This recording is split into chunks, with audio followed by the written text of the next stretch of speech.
Ladies and gentlemen, I've only been away for a week, but in that time everything seems to have changed. And today we're doing a pretty cool build that I've never actually done before, because this is part of MSI's new Project Zero range, which aims to have a significantly reduced amount of wires in your system. And of course, we're also building with a brand new graphics card, the RTX 4070 Ti Super. And yes, you might be wondering where the video on the 4070 Super was. I was ill. If I cough throughout this video, I'm sorry. The contents of this are in the drains over the last few days. It's horrible. You don't want to know. So why have I told you? Well, probably because I think you're weird. Like me. So let's get our build on and build a pretty epic little gaming PC. No, not right after a short word from this video sponsor, because MSI have sponsored this already. Thank you, MSI. Let's do it. And I don't think we actually could kick this build off without actually talking about the new Super range, because obviously there are 3 new cards. We've got the 4080 Super coming next week. That's not really massively different to the previous 4080 other than quite a significant price drop. Then last week, as I say, the one that I was too ill to cover was the 4070 Super, but we will be doing plenty of builds and videos with that in the not too distant future, don't worry. But then actually this is probably the one that intrigues me the most, because this is still going to be the same sort of price point as the original 4070 Ti, but crucially this actually has a bump to the VRAM. It's gone from 12 to 16. And this isn't going to impact everybody, because if you're a 1080 or 1440p gamer and you don't add a load of mods and things, then you're probably not really going to notice any difference for the next few years or so. But critically, if you're a 4K gamer, I think this is going to be really beneficial to you, because again, even if it's not happening on the games you play now, definitely as we step forward, the VRAM requirements of games are going to go up, and obviously the higher resolution that you're playing at, then the more VRAM that you need. So actually pretty excited to get testing this one, because we are going to see a performance boost as well, hopefully around about 10% or so, but I haven't used this one, as you can tell it's in the box, so we'll have to wait till we check out the benchmarks at the end of this video. But in terms of MSI's Project Zero, hold that thought. Someone's at the front door. The Project Zero range is a pretty cool concept from MSI that is very much becoming a reality. So this is one of the motherboards that you're going to need, because of course this is a 2-part solution, right? You need a motherboard that has a load of the ports on the back, and then you need a case that actually works with one of these motherboards so you can connect all of the cables round the back. If you don't have one, then it's probably not going to work unless you're doing a lot of modding. And I saw quite a few cases actually that are going to be coming out this year at CES, which was pretty nice. So there's definitely a lot of support for this going forward. But obviously, if you are interested in picking one of these up, then you are going to have to be even more careful than usual when it comes to choosing your parts. So this one is the B650M Project Zero. And interestingly, despite the fact that this is not the smallest case in the world, this is also a micro ATX compatible motherboard, doesn't support ATX. So these two very much do go together. But I'm interested actually to take this apart. This does come in black as well if you want. This is the P100, no, it's the PANO, because we've got this panoramic glass on the front. M100RPZ, which stands for Project Zero. Actually, you can see where the name comes from this, because it does make sense. But anyway, you're probably more interested in the chassis itself. So yes, you can see round the side, it's definitely one of these more modern chassis. You've got good airflow and ventilation on the side. You obviously can put your fans and radiators and things here if you want to go down that route. You've got an ARGB controller here, and then crucially, if you look a little bit closer, you'll find all of these extra cutouts on the motherboard, and that's the real difference. You just need to be able to support all of the I/O that's going to be facing this way. So I'm hoping that we can barely use any cables whatsoever, and maybe it's just going to be the one for the graphics card, but I don't know, there might be a couple of things on the motherboard that for whatever reason we do have to still access, but I don't know. As I say, I haven't used this before, so it's going to be very different. How often is it that we do a PC build that is going to be completely the opposite to normal? But I know what you're thinking, we've been gassing far too much, so let's grab our motherboard and put it under our overhead. This is an AMD Ryzen board, B650, so obviously you are going to need to use this with an AM5 compatible CPU. No right or wrong answer, it's going to depend how many cores and how much you want to spend and performance, all of that stuff. But I would look at either a 7700 like we're going to use here today, or if you do want to step it up a little bit, the 7800 X3D. But it is going to depend on the resolution that you're playing at, and obviously the sort of games that you want to sort of play. And I have a feeling that I have seen this motherboard before, but I think this is the first time that I've actually held one of these Project Zeros before. And this is a super clean looking design, isn't it? I mean, I think silver motherboards make a lot of sense because they go with most color schemes. And obviously you do have a lot more of this sort of PCB taken up, and there is a good reason for this. I know this will add a little bit of cost to the motherboards, but where you've got all of these different solder points along the side now, I'll put it under the overhead so you can sort of see all of these points on the back would be visible if you didn't have one of these covers. And I know MSI do sell a cheaper version of some of their Project Zero motherboards that don't have as much on it, and then you do see all of these points. Some people are going to care, others aren't. It was always nice to have the choice. But yeah, I'm liking what we have here. I think it's going to look really nice in this white case. But obviously the magic happens when we turn this thing over, because here you can see all of our ports now. So they're pretty much in exactly the same position, I believe. They're just on the reverse side, and once you put it in a case like this, everything should start to make sense. Only thing I'm thinking is it now more risky to build on motherboard box because all of these are exposed and are going to be sort of facing downwards? I mean, let's find out. I guess this is another classic Marcus take one for the team, so if we do damage it, at least it's my system and not yours. But we'll grab our 7700 out of the box, we'll open up our slot as normal, because obviously this bit hasn't changed, and then we'll drop our 7700 into place and secure this down with that latch. We will also be needing some memory, and we've gone for one I haven't actually used before. This is some ARES DDR5 from Lexar, and yes, as you can see, it's white, and it also goes up to a speed of 6400 megahertz, but I don't think this one is AMD Expo, it's Intel XMP, but it should still work. Open up slots 2 and 4, drop it into position till it clicks. Doing the same with the other. And then we will need to grab our SSD. Here we're using a FireCuda 530 from Seagate. And interestingly, it looks as if we have a very large cover on here. I mean, it definitely doesn't look as if you could put an SSD on the back. I imagine this concept will probably go that way in a few years' time. I mean, I keep saying concept, this is a product, this is a case, you can buy this, but I think this is something that will get worked on over time as well. But for now, we will need to undo this little motherboard cover, but grab your SSD and then drop this down into this top slot like so. There is actually one screw that we need to take out and then fit back down. Pick up your cover and take off the protective film. Would be very easy to forget that. Then just drop this back where you found it and screw it down.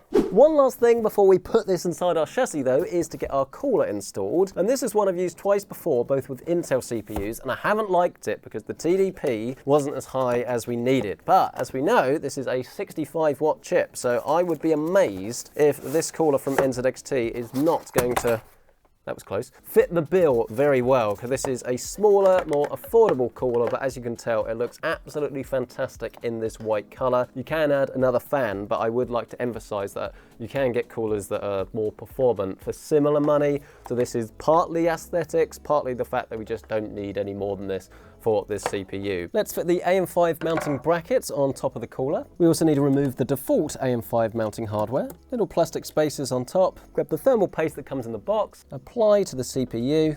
I always do like a divide sign. Then you can grab your cooler and then just place this on top, screw it down, and then just neatly reapply that fan. They do give you an awful lot of cable here though. So then, I believe it is now time for what is definitely the most exciting bit of this video. I mean, the 4070 Ti Super is obviously up there, but come on. Clearly, the first time you grab your Project Zero case and put your motherboard in, you're gonna be pretty excited. So this should be as simple as normal, with the exception of please make sure you're not sort of forcing this down, because you can damage some of those headers that are now on the reverse. And I must admit, I feel less confident doing this than normal, but yeah, as long as you're careful, no issues there whatsoever, everything lines up, you'll be good. Has MSI given us a spirit level with this case? What's that for? Why do we need a spirit level? Why? Oh, maybe that's for your graphics card, because they do give you this little GPU sag adjustable holder thing. So maybe it's to get your GPU level. That's quite cool actually. But let's get this board screwed down. Okay then, that should be our motherboard inserted, and you can definitely tell that these two things were designed together. I'm loving the look of this white cooler. I really hope it performs okay, because I think you can clearly see why we've gone down this route. But yes, there is quite a lot of cable bulk to move, so Let's put this at the top. And yes, I know what you're thinking. This is not as clean as it could have been if we'd gone for like one of these new coolers that didn't have any cables, then yes, that would make sense, but 99% of coolers do come with cables, so I think this is still going to be a reality for most people. But anyway, let's not dwell too long on that, because now we actually get to see all of our I/O, and yeah, it is pretty much as I expected. Literally everything, well, as far as I can tell anyway, everything is on the back. So we've got our usual 2x8 pins. We've got some ARGB headers and things, all of our CPU and fan headers, ATX, USB, HD audio. So actually, I think for the first time ever on this channel, we're going to flip the case upside down this side. It's going to give you a lot more light at home, isn't it? Though I will say that there's not actually that much clearance here from the motherboard. So in particular, I mean, let's work this out. You've got about that much clearance, slightly less for this ATX, and that's the one I'm worried about, because whatever cable you're going to use is going to have to then fit on this panel and allow it to close. But then, as we know, ATX connections aren't always that flexible. I mean, same with things like the USB Type-C as well, but they've thought about that here, and they've given you this right-angled connection. USB-C is covered up by one of their straps, so let's just get rid of that. Again, I know it is going to vary depending on different motherboards, but this is an MSI motherboard and an MSI case. And then, yeah, do you see what I mean? That is now sticking up quite a lot. Why was that not right angle? No, don't like that. This is some serious feedback to MSI. You're going to need to give people a right angle connection for that, because that is just going to break your USB header. I'm not saying it can't work, it's just not good for longevity whatsoever. In fact, I'm just going to unplug this. Elsewhere, we have our HD audio, CPU fan header up here at the top, and then last but not least, our case power, LEDs, reset, all of that stuff is here at the bottom left. And assuming that everything works, we should actually be pretty close now, because we were able to plug everything in all at once. And actually that was easier bar that USB. And then yeah, there we have our almost finished build, just of course the graphics card and power supply to go, but you can see when it's like this, the full benefits of the cableless system, because it's only that at the top. Everything else is super clean, and the benefit really of having all of your fans pre-applied is that you don't really need to work for this at all. You're going to get great cooling in this, you're going to get a fantastic looking system, one that's very minimal, lets the rest of your system talk, but you don't really need input much, which is definitely nice to see. So let's head over to our floor storage system and grab our 4070 Ti Super out of the box then. This is the Ventus 3X. Obviously there are going to be loads of different SKUs you can get, so if you want something that's a little bit like bigger built, maybe has slightly better cooling or just a different look, then obviously you can go for that, but clearly this being a silver GPU, I thought it'd be a perfect match for the case and the build that we're doing here today. So, as you can tell, I've not actually seen this one yet. And it's quite nice that it's a little bit more lightweight than most graphics cards that we pick up. Usually they weigh an absolute ton and it is kind of unnecessary. But yeah, if you want something that's a bit more minimal, probably going to be a lot closer to RRP in pricing. Anyway, shall we waste no more time and actually get this inside our system? I mean, I must admit, I didn't realize the back was going to be quite as black as this. If this was also silver, it would have been perfect. But alas, that's not the system here today. So we're going to pretend this was black and white all along. Unless we get the white primer out, don't think MSI would be happy about that. I mean, we could do. Let's open up our top slot and pick up our 4070 Ti Super Ventus and drop this into position. Yeah, there we go. There you go, your almost finished system. I mean, I don't actually mind the look of that because you do still have that silver accent on the bottom, but I do understand that if you are going to want to recreate this at home, then maybe you do want to look at getting a white variant of a GPU. That would make sense unless obviously you want to go for this look or you want to go for the black chassis, in which case this would be perfect. Just one more component left to go then, and that is the power supply. And I want to use this one partly because, well, we need around about 850 watts, and then also because I want to apologize because I was very stupid in a video I made a few weeks ago where I said that this doesn't actually come with a PCI Gen 5 cable for new NVIDIA graphics cards. I don't know how I managed that because it was right here the whole time. So apologies everyone. I'm an idiot. But yes, this is an 850 watt power supply. I think it's 750 is the minimum actually for this GPU. Editor Carl, am I right? Oh, Sorry. But regardless, you do always want to make sure that you do have a fair bit of headroom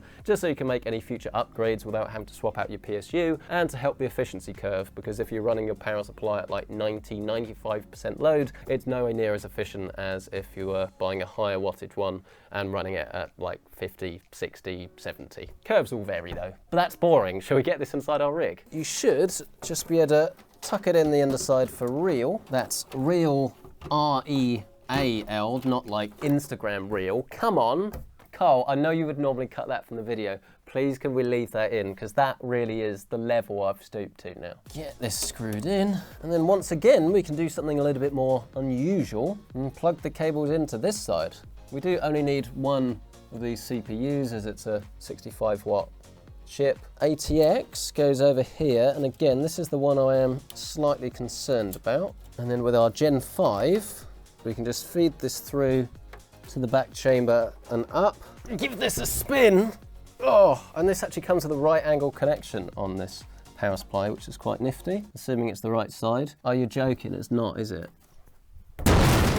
Blast! Well, that's not gonna look right then, is it? Let's just flip the cable the other way around. I mean, it does say that the other end should be plugged into the GPU and this should go into the power supply, but as far as I'm aware, this is just a standard Gen 5 cable, so I don't think it matters, but please don't quote me on that. I don't know 100%. But there we go, look.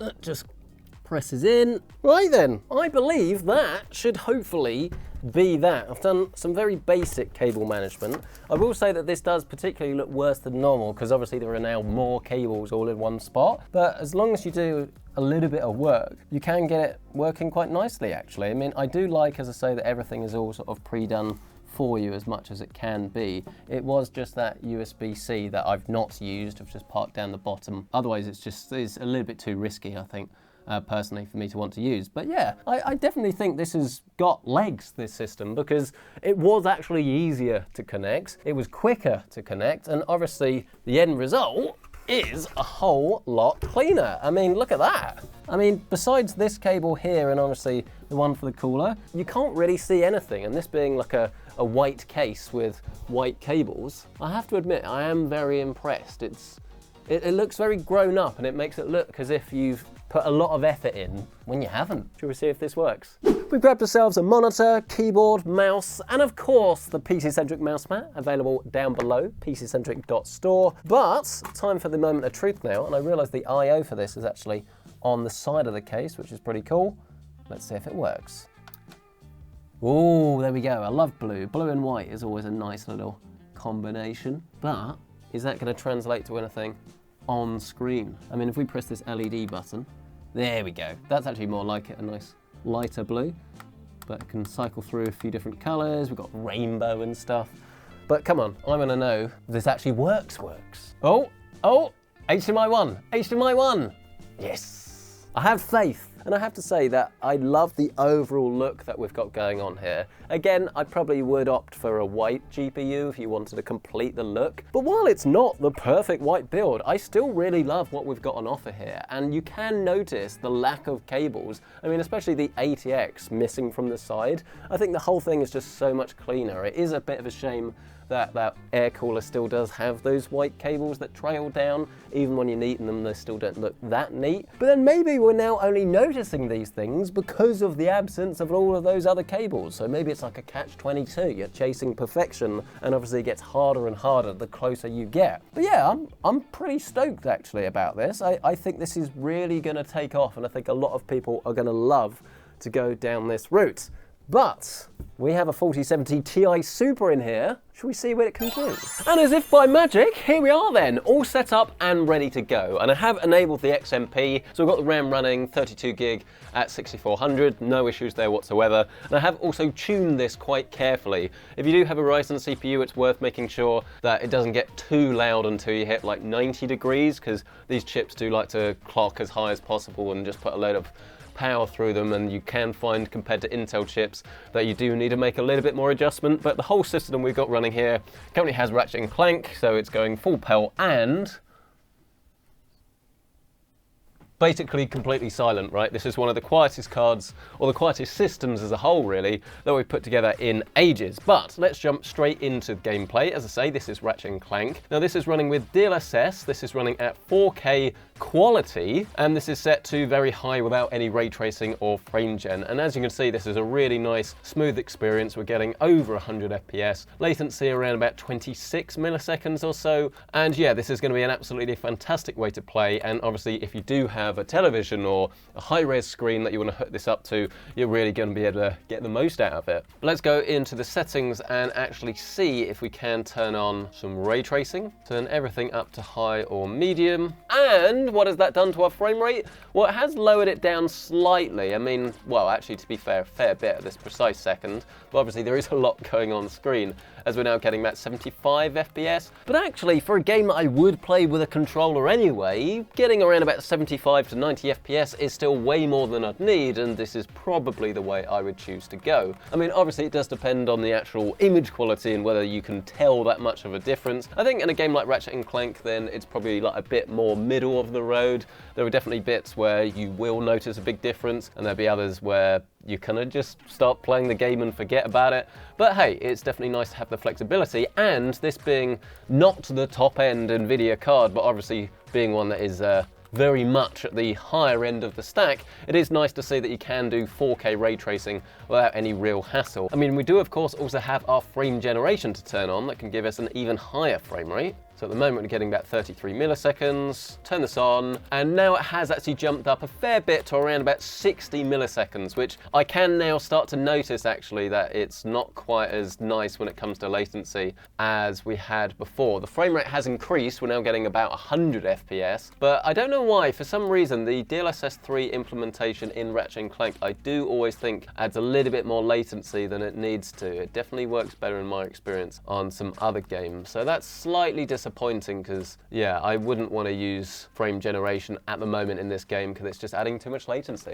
Whilst we're waiting for our next game to go ahead and build some shaders, we can actually do the peel that I realise we haven't done yet. Are you ready?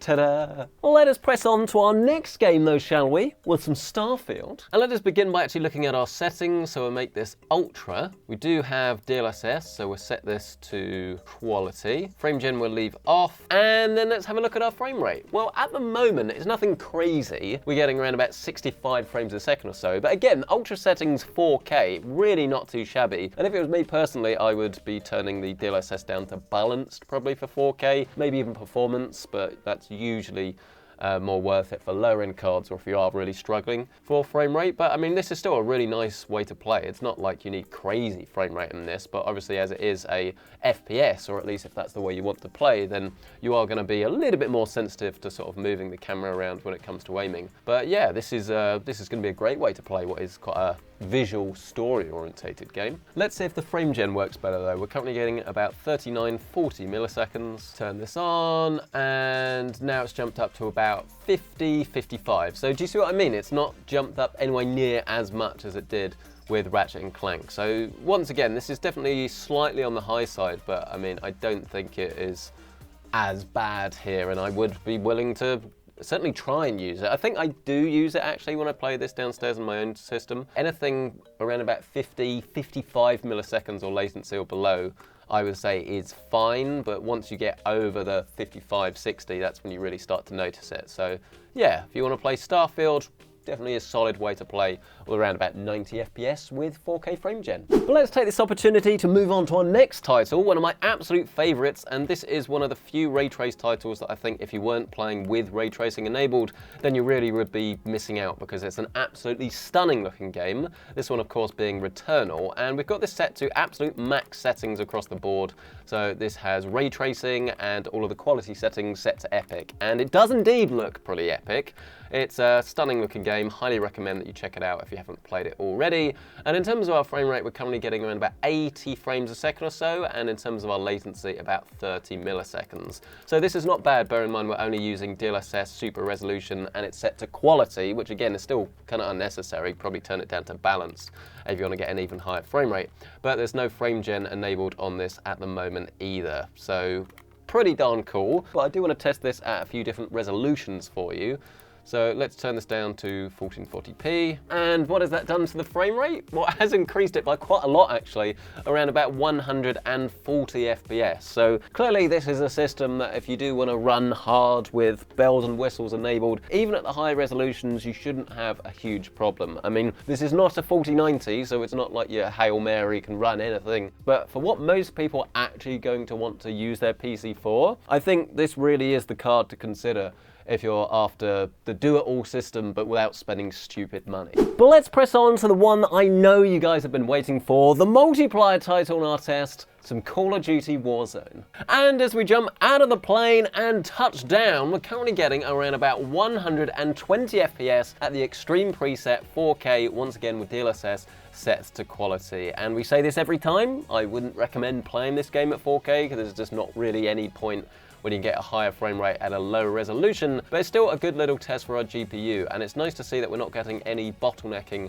from the CPU at the moment either. I do have a feeling this might change once we lower down the resolution a little bit, but still, this is a really nice experience. This is a 4K 120 Hz display, and we're currently saturating this, which is pretty nice. So if you were playing on a TV or this sort of monitor, then maybe you want to try it out. But yeah, I would lower it down for a little bit lower latency. Oh! I don't want to test the game. I just want to see the frame rate. Oh, I didn't even get any of that, for goodness sake.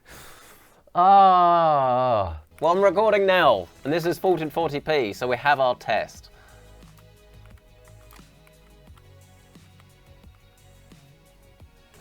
What happened? I don't know. What just happened? I don't know this game anymore. But yes, the frame rate went up to around about 160 frames a second or so. Okay, fine. I'm not very good at this, I'm so sorry. But we can actually spectate at least and watch someone that's better than me, and we get an idea of the frame rate. And yeah, 1440p, we're looking anywhere really between about 160 to 200 frames a second. I mean, actually, looking at our utilizations, I can see this has been updated as well, because our CPU is being currently used about 55% or so, which I swear we would never see in the older versions of Warzone. So I think they've made quite a big stride actually in terms of optimization, or it certainly looks like that here, because we've got our system running flat out at 1440p, and it doesn't appear as if we need a 7800X 3D after all. I mean, it will definitely help in some games, and maybe some instances, for example, of Warzone.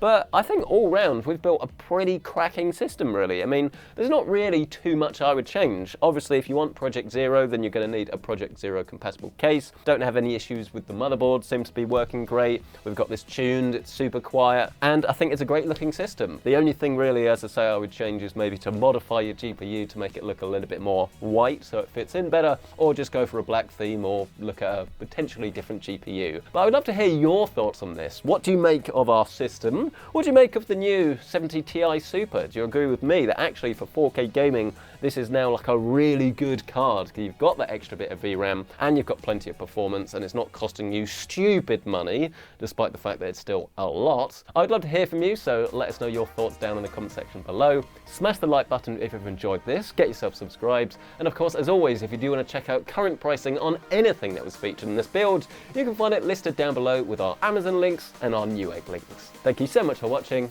We'll catch you in the next one.